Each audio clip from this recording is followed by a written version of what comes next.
On est sur un chemin au bord de la côte et on tombe presque par hasard sur la verveine. Alors la verveine officinale, la verveine de Bach, c'est pas la verveine avec laquelle on fait de la tisane, une verveine odorante. Non, c'est quelque chose d'extrêmement discret. C'est cette petite plante, incroyablement mignonne. Et c'est avec ça qu'Édouard Bach a fait son élixir.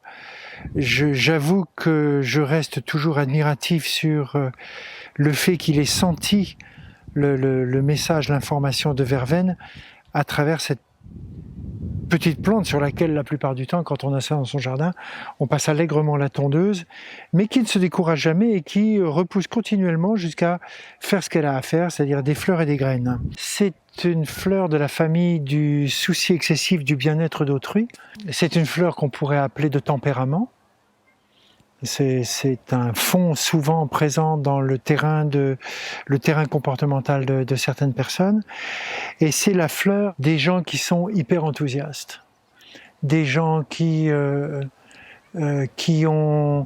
pris fait et cause pour quelque chose ou contre quelque chose d'ailleurs. Et qui ont envie surtout de défendre ces causes, pour ou contre, et de convaincre autour d'eux, leur entourage, ou les gens qu'ils croisent, ou leurs proches, du bien fondé de leur prise de position.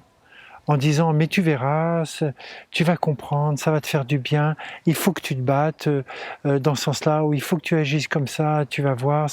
On est de l'ordre de la conviction. On n'est pas dans l'ordre de l'autorité, c'est-à-dire on n'est pas là pour imposer à quelqu'un, par l'autorité pure et simple, un point de vue ou un engouement pour ou contre quelque chose.